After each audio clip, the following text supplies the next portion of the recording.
All right, Jordan, focus in. It's a full count. You know this kid likes to throw fastball here. But wait a minute. Does he like to throw a two-seamer or a four-seamer? Or is it a curveball? Oh my god, how do you hit a curveball? Oh, no, wait, come on. Don't, get that out of your mind. You got this. They call you Ken Griffey Jr. on the field. Send this one over the fences. Wow, this is really sad. I better let him hit this one. Yay! Woo! Yeah! Who's your daddy? Woo!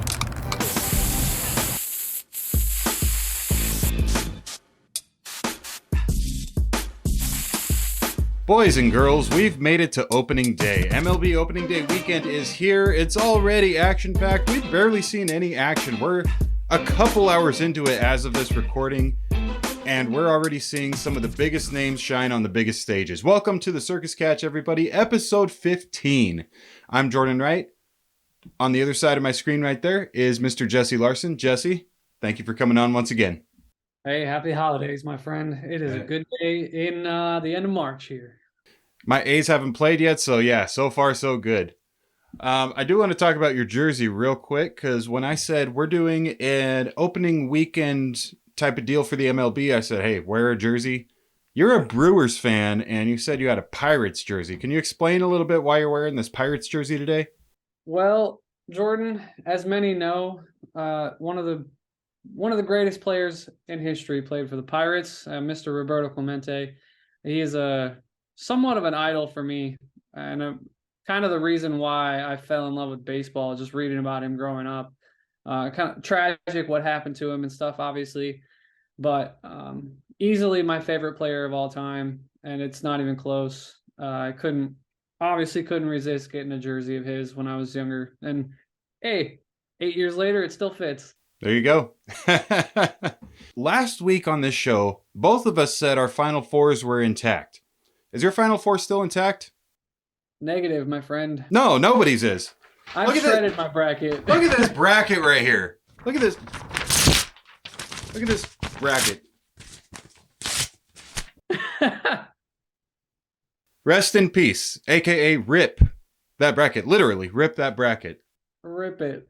Jesse, no top 3 seeds are in the men's Final Four. What's going on? Is it just something that people got wrong, or is it just the craziness that is March Madness to you? Well, it's obviously the craziness of March Madness. I mean, there's nothing quite like it. And like we've talked about in a couple shows past, the parity in men's college basketball is just, it's uncomparable to any other sport, really. And I mean, another huge fact too, this is the first tournament since the field expanded to a seeding format that we've not seen a single 1 seed make it to the Elite 8, let alone the Final Four. But to the Final 8 teams, not a single one of those 1 seeds made it that far. It's unprecedented, and we've got 3 first-timers, Florida Atlantic, San Diego State, Miami, Florida, in the Final Four against what is widely regarded as a blue blood, if you will, in UConn. They've got tremendous success. So it's going to be interesting to see how the Final Four shakes up come Saturday. A lot of new blood in that end tournament right there. Kind of cool to see. I mean, at the beginning of this, you were saying that the Owls, Florida Atlantic, would make it all the way to the Elite 8. 99 out of 100 people would have called you crazy, but Jesse, they not only made it to the Elite 8, they're in the Final Four. They're vying for a spot in the national championship this weekend. Absolutely, and it's great to see, too, Conference USA being represented, the Mountain West being represented as well, San Diego State. That's a first time as well for that conference. That's 27 years of athletic endeavors for the Mountain West, and they've never put a team in the Final Four. Obviously, I'm a little biased to the Mountain West, big Fresno State fan, so it's kind of cool to see them in there. I know college isn't like other sports where, for example, right now I'm watching a division rival get routed by the Philadelphia Phillies, and I'm loving every second of it. But when it comes to college, you like to see your conference get represented and go far. So Fresno State fan, kind of rooting for San Diego State, but I mean, it's really hard to root against Florida Atlantic, man. Yeah, and I don't know if you know this too, but some people might not realize, as a Fresno State fan, for example, if San Diego State wins the national championship, Fresno State gets a big payday. Every school in the Mountain West gets a big payday. Same goes for Conference USA. Even though it's kind of weird, Florida Atlantic actually leaves the Conference USA at the end of the year. So the whole conference will get a big payday, and if FAU is deucing out. So it's really interesting to think about, because that, I think that's a big reason why a lot of people have a conference allegiance to go with their school, is because big success leads to big paydays for each team in the conference. Kudos and credit to San Diego State and the Mountain West for getting their first Final Four. But I do think it was a very contentious way that the San Diego State Creighton Elite Eight game ended. And I really feel for the Creighton players, their fans, and just all around that squad, because I feel like it was a little bit rushed to the way that they ended it. The referees, that is. The questionable foul call that led to the free throws, I am in favor of that being a foul, because it was a foul. You can't touch a player on the body when he's in the air. You just can't. However, like a lot of people are saying, if you're not going to call it all game long, you can't call it in the final 2 seconds of the game. Definitely, you want to have consistency throughout the game, and that's kind of what we're asking for right there, is consistency. The thing about that call, though, is that there's no guarantee that Creighton would have taken it in overtime. It's not like they were ahead and then the tides turned because he made 2 free throws. No, he just made the one, if I'm not mistaken. He did. He missed the first and made the second. It was a tie game at that point. So yeah, it was definitely odd, definitely puzzling. But I'm not going to be too much of a stickler about it. It was a great game either way, and it came down to the wire. Moving on over to the women's bracket, Jesse. We have LSU and Virginia Tech tomorrow. Well, actually, by the time this episode comes out, the day the episode comes out, Friday, we have LSU and Virginia Tech. And we also have Iowa versus South Carolina. Caitlin Clark, Naismith Player of the Year. Aaliyah Bossman, Naismith Defensive Player of the Year again. So very interesting matchup. Like we have talked about back when the tournament started, Iowa definitely could have been a number 1 seed potentially. But I think what you're seeing from Caitlin Clark, I mean, the triple-double last weekend, I'm not going to say I think she deserved it because they gave her that last rebound, and I don't think the rebound should have been credited to her. But regardless, that is still a monumental performance in the Elite Eight. Looking at it from my perspective, I think South Carolina is still going to win, because Iowa relies on Caitlin Clark a little too much, in my opinion, and that's gotten them to this point. But South Carolina is all around, obviously, the best team in the tournament. So I'm looking at what I think is a SEC matchup in the national championship. That's who I have in my bracket, is actually South Carolina and LSU. But do not discredit what Georgia Amore and Virginia Tech are doing. That team is very good, and I take back what I said before about them not being able to make it to the Final Four past UConn. Not only did they not have to play UConn, credit to Ohio State, but they handled Ohio State's press better than I've ever seen a women's basketball team handle a full court press. It was impeccable, and it really stemmed the tide from Ohio State even having a chance to come back in that game. So, Jesse, real quick, I do just want to go back to something that you said, and you've since rescinded it, but not publicly on the podcast. You did say that there was a lack of parity in women's college basketball. We have seen the exact opposite in this tournament. Not quite to the extent of the men's, obviously, but there's been a lot of shockers in this one. Stanford being the main one that stands out to me. Yeah, I mean, Ole Miss knocking off Stanford, holding them to 49 points too. That, I think that is the bigger shock. Not just that they beat him, but they held them under 50 points. And Stanford hasn't been close to 40 points at the end of a game all season. I mean, they're usually 49 points at halftime kind of team. I am equally as shocked because of how Miami, Florida beat Oklahoma State in the first round. We were up 17 points at halftime, Jordan, and Miami came back to win. And then they knocked off Indiana in the next round at their place, too. Most people don't realize women's tournament, the first and second rounds are hosted by the top seed in that quadrant. So you're beating a team like Indiana and Stanford on their home floor in front of their home fans. That's a big deal. And credit, I mean, it's more parity than I've seen in women's basketball in quite a while. Yeah, and like I said, obviously not to the extent of the men's tournament. Both of us still have South Carolina breezing through this. Although I will say the matchup against Iowa is certainly going to be an interesting one.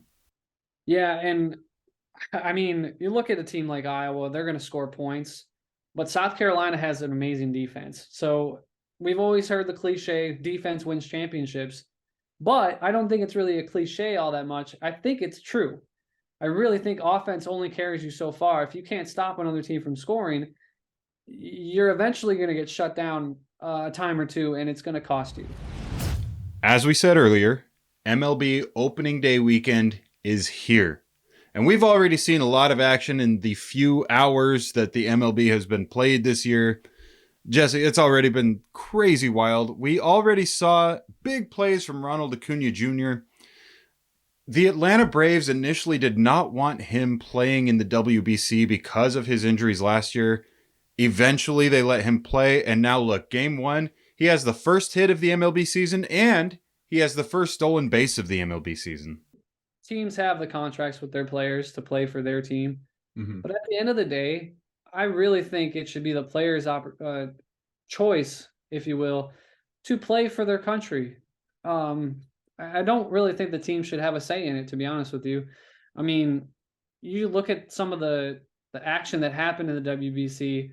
There was guys that were signed to minor league contracts from other nations that they wouldn't have got that exposure without the WBC. And then you got the big names like Randy Arozarena and company, who had an RBI today, by the way. And you look at that and just the success and the show that they put on in the WBC, that makes it the tournament even better. Bringing it into the franchise role now, these players are put on a pedestal for their franchise, and that's got to make them, the owners, feel a little better because they're having such success. Yeah, I get both sides of it. I tend to agree more with what you're saying, that this is more of a players thing where, you know, players are going to do stuff anyways in the off season that the teams can't control. You think, and we've had this conversation a little bit before, but players getting injured during routine activities in the off season, going out having fun. I think back to the Madison Bumgarner injury when he was, I think, off-roading and he got hurt and he was out for the year. This kind of stuff happens, and at least what they're doing is they're playing baseball. They're keeping their bodies right. They're keeping their minds right. Injuries are going to happen regardless. And anyways, during that time, they would be in spring training. So, I mean, they're going to be doing baseball activities anyways. Yeah, exactly. Still playing baseball. So. Exactly. I guess better to do it in your logo than their flag. I don't know. But, it ended up not being an issue for the Braves, and it ended up not being an issue for Ronald Acuna. Speaking of firsts, Aaron Judge was the first player this year to hit a home run. How shocking is that? Not shocking. Yeah, not at all. Picking up right where he left off, Yankees blanked the Giants today, I believe, by a score of 5-0. Yankees are looking solid. Garrett Cole set a new Yankees record today, by the way. 11 strikeouts is the most in Yankees history on opening day. It's an opening day record. He went 6 full innings. Possibly could have gone more. Obviously, you don't want to run your starters out of gas to start the year. Against the Giants team it's not a bunch of scrubs. It's a team that's going to contend for a playoff spot. The Phillies went into Texas and absolutely bullied Jake DeGrom. Jake DeGrom went less than 4 innings. He went 3.2, gave up 5 runs. But it looks like as of right now, the Texas Rangers are making quite the comeback. So I'm not saying that game is over, but I am saying Jacob deGrom's time is over in this game. It's a tough task because you put the Phillies against the Rangers. Obviously, he signs this contract with the Rangers, but he just came from the NL East. So all these Phillies players who have potentially the best lineup in that division, 1 through 9 offensively, they know him pretty well. It does look like, as of right now, the Rangers are up by 1. So they are actually winning 6-5 over the Philadelphia Phillies with the bases loaded. So yeah, they might be pulling already the biggest comeback of the year so far. Speaking of that division, by the way, let's go over to the New York Mets real quick. So already Edwin Diaz out for the year, injured during a celebration in the WBC.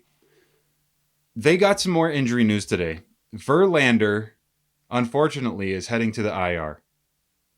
And that news did just come out today. I don't think he was in line to start this game against Miami today. You had Scherzer versus Alcantara, but I would have liked to see Verlander versus Alcantara. It could have been the battle of the Cy Youngs, American League Cy Young and National League Cy Young from last year playing against each other. I have never seen that happen. I'm not going to definitively say it has never happened, but I don't ever recall seeing that happen. I thought it would have been a really cool opening day matchup. Not the matchup we got though, but it looks like in that game, Scherzer's handling his own. It looks like it's 3-0 in the bottom of the 6th already. Man, I'm kind of surprised, looking at what Alcantara did last year.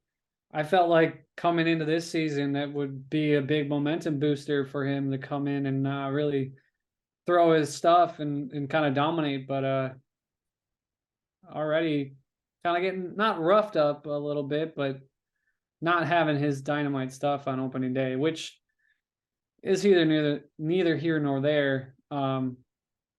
But I liked what he did last year, especially. And to his credit, he doesn't have the best team behind him. Obviously, he's lucky the Nationals are in that division, or the Miami Marlins would be by far the worst team in that division. But I'm not gonna discredit the Mets either. They may have a lot of pitching issues right now, and we talk about the Phillies and we talk about the Braves having a lot of pop in their lineup. The Mets are just as dangerous. Man, we talked about last week, the Mets, the Phillies, the Braves, that division is pretty wide open, and they all have a pretty good lineups. Like you talked about, Philadelphia 1 through 9 is probably the best in the league. And that's a 1 or 2 spot for me, but man, that division's very good, and whoever comes out of that division is a very good contender to bring the NL to the World Series again.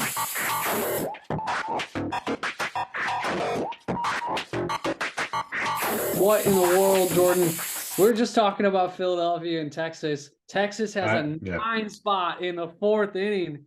Yeah. Chasing Aaron Nola, chasing Gregory Soto, 3 pitchers in 1 inning for Philadelphia, and a huge crooked number for Texas, man. What? Trust me, I'm watching it right now. Yeah, same. Yeah. Whoa. So we can't even do one of these gosh darn episodes without something happening mid-episode and me having to go back and edit it. At least we got this in right now before the end of the recording. So, man, good on Texas, I guess. It looked pretty bleak for a second, but that's the beauty of baseball. You never know when it's over until it's over. Big time. That's love this sport. Yeah. You don't see things like this happen too often in any other sport. Obviously, teams go on runs in basketball, so you expect a back and forth. Football, if you get up by 3 or 4 scores, the odds of coming back from that are extremely rare. But you live for moments. You live for moments like this in baseball. There's exceptions. Okay, if Matt Ryan is in the game, there's a pretty high chance of that happening. But last I saw, Matt Ryan doesn't play for the Phillies or the Texas Rangers. Fair enough. Let's talk about something that you and I did discuss last week. It's one of those things, again, it just didn't make the show because we ran way too long in the recording. While today is the beginning of the season, I do want to get your take on who you think is going to win the World Series this year and why. Well, first of all, let's get the matchup, and then we'll get your take on the winner. Yeah, so like I've talked about before, even already on this show, I really like Toronto and what they're doing up there. Even if they don't win the division, I still think they're a viable wild card contender, and I think they're going to match up well with any of Cleveland, Minnesota, or Seattle. I really think it's between Houston and Toronto for me for who goes out of the American League. I think I want to give the edge to Toronto, but my heart says it'll be Houston again, unfortunately. I'll go with Houston, just kind of a safe bet. And then I'm going to throw this at you. I'm not as high on San Diego as you are in the National League. So Well, don't spoil it. People haven't heard my take yet. Anyway, I think it's going to be the Dodgers and the Braves in the National League. But I'm going to give the edge to the Braves. And I'm going to say Houston is going to be probably the favorite in my book to win it all. Again, they lost Verlander, but man, what that unit right there is just, it's so good. I don't know if I can bet against them right now. Obviously, maybe some recency bias, defending champs and all, but Jordan, I got to go with Houston. Okay. What say you, friend? What say you? I know Jackson loves that take. Yeah, for sure. Love you, buddy. Shout out Jackson Cochran, but my name is not Jackson, so I'm not super thrilled about that take. So, like you had mentioned before, I do like the San Diego Padres in the National League this year. The San Diego Padres, just something about the overwhelming power in that lineup that I think it's just a sexy enough move for them to get all of these guys back. Tatis, Machado, Soto, all of these guys put together in this lineup. And I do think that they're going to surprise a lot of people and just completely overpower a lot of these teams that they match up against, especially in the playoffs. Now, they might not finish with the best record in the National League. I feel like this is kind of an all or nothing team, but I think they have the depth. I think that they have the power, and I think that they have the right tools. Now, American League, I'm not as strong on the American League. I don't think there's as many super, super good teams like there are in the National League. But I will say that right now I'm leaning a little bit towards New York. I am leaning a little bit towards the Yankees. I understand that Houston has been the cream of the crop of this league for quite some time now. But you know how hard it is to repeat as champions, Jesse? I believe the last time that we had a repeat champion in Major League Baseball was the late 90s, early 2000s New York Yankees. So it's been a minute. Even you think back to that Giants dynasty, 2010 to 2014. They had 3 championships and they didn't repeat any of those years. It's incredibly hard to do any kind of repeat. The Astros, they won 2 recently, but they were split up by 5 years. The Red Sox won 2 recently, but they were split up by 5 years as well. Coming back to repeat is one of the hardest things to do.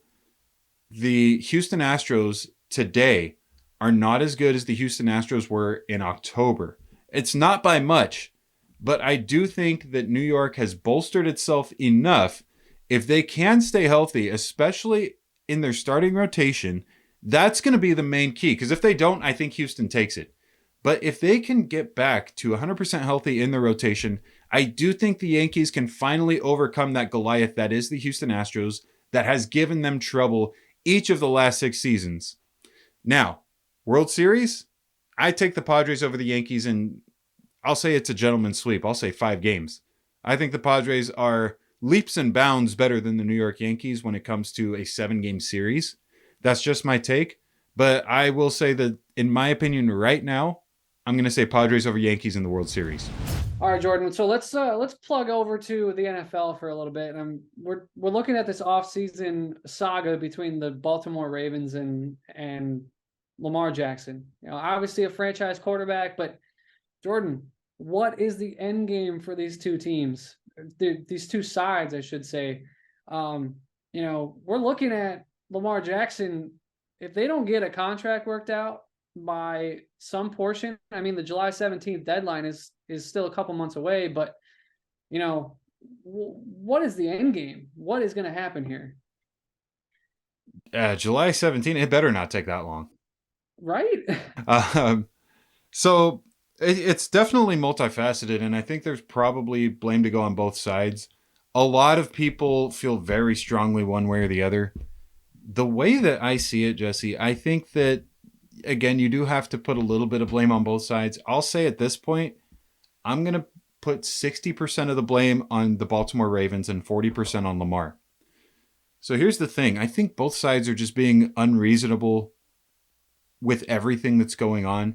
It did start with Lamar Jackson, though. Lamar Jackson wants a fully guaranteed contract. Now, I'm not opposed to that happening later on in the future for players that are coming into the league, that when the contracts eventually get to that area where it's a precedent that's been set, yeah, fully guaranteed contracts, no problem, no pushback. I get that. It's going to take a while to get there. We have seen one instance where this has been implemented, and that was with Deshaun Watson. And Lamar Jackson thinks, okay, Deshaun Watson was the first person through the brick wall, for lack of a better term. And so now Lamar is there to tear it down. That's not the case in the Ravens' line of thinking. In their minds, they're saying, well, Cleveland was really stupid for doing this. Cleveland did something that nobody should have ever done. They gave a guaranteed contract to a quarterback who has had not only injury issues, but off the field issues, as we know and are well documented. Lamar doesn't have those off the field issues, thank goodness, but he does have the injury issues. The last 2 seasons, we've seen that, where he had to sit out multiple games. So am I really going to want to give a guaranteed contract? I know it's Lamar Jackson. I know that he's been a league MVP. I know that he has this super above board talent that people don't see every single day. And this guy, if he continues to play at this level, could have an extra 10 to 15 years in the league. But am I going to give this guy a guaranteed contract when I don't know what his availability is going to be like? Makes sense to say no to that, right? Is it crazy to think, Jordan, that he won't play in 2023? I mean, the way it's kind of transpiring, neither team or neither side, I keep saying team, but neither side is willing to budge. And, you're coming up on this situation. If something's not worked out by July 17th, he's not going to come to training camp. He's not going to play in the preseason. I'm not saying it's too far-fetched or much of a hot take that he doesn't play football for anybody in the NFL in 2023. I like the take. I can't see a world where he turns down $30 million for pride, especially since he's been getting paid, peanuts for the last 5 years. That's hard, man. Obviously, he doesn't have an agent influencing him. That's all him. So that's another aspect of this, is the teams are hard pressed to go after him because they don't have someone to negotiate with besides Lamar Jackson himself. Yep, for sure. It's something's got to give, in my opinion, and that $32.4 million it's got to look at least enticing to Lamar. I mean, you can't. I don't want to sound pedantic or anything, but you're playing a game and you're getting paid millions to play the game you love, the thing that you've worked your entire life for. 32 million, man. I understand the precedence of not wanting to give the ownership of the Ravens the win, if you will. But man, if he doesn't take something, it's not going to go well for him. Well, that'll do it for us here. Thank you guys for watching this brand new episode of the Circus Catch, episode 15. I do want to go back a little bit to episode 12, though. At the beginning of this month of March, I asked you guys at the end of the episode to tell me who I should root for in the MLS going forward, because I didn't have any allegiance to soccer, and it is a sport I'm getting into a little bit more. The overwhelming response, Jesse, can you guess what the overwhelming response was for me to follow? Well, is it a California team? It is a California team. Galaxy, maybe? Same city. Oh, really? Yep. Okay. Common LAFC. response. See, huh? Huh. LAFC. Overwhelmingly, everybody has told me LAFC. And I think part of it is the celebrity of it. You do have guys like Will Ferrell who are invested into the LAFC. And so that's why that team, even though it is a new startup franchise, well, not brand new, but it's only been around for a few years. Obviously, just won the MLS Cup. Mm-hmm. It looks like that's going to be my team. So I'm actually going to have two teams in one city. I have teams all over the map. So finally, I have a little bit of consistency. So LAFC is going to be the team that I follow in that sport. Now, in the women's league, I did get one response as well. Actually, Brooklyn Morris, who was one of the people I interviewed in that episode, she did tell me to follow the Angel City women's team. So that is a third LA team. So I'll be following those two soccer teams a little bit more closely. Nice. It's cool. It's really cool to see MLS expanding like it is in America, because it's about time we caught up. We Americans are so far behind in the world of soccer, man. It's definitely something they trail on, and I'm happy to hear you're picking up on MLS. I don't follow it super close, but I'm definitely a Sporting KC fan. I've been to a couple of their games before. Right on. They're not too far from you, right? No, only about 4 hours. Okay. We don't have a team in Oklahoma, so it's not like I have some allegiance, and there's no team in Buffalo where I follow the Sabres and the Bills, but it's definitely an interesting thing, and I've got a couple of friends that are super into MLS, so I followed it a lot more closely since I've gotten out of the military too. So, right on. All right, guys. Well, thanks for watching this episode with us. Go watch some baseball. Go watch the Final Four. Go watch the national championships. We'll talk about all of that next week. From Oklahoma out here to California, thanks for joining us. We will see you guys next week. Double peace out.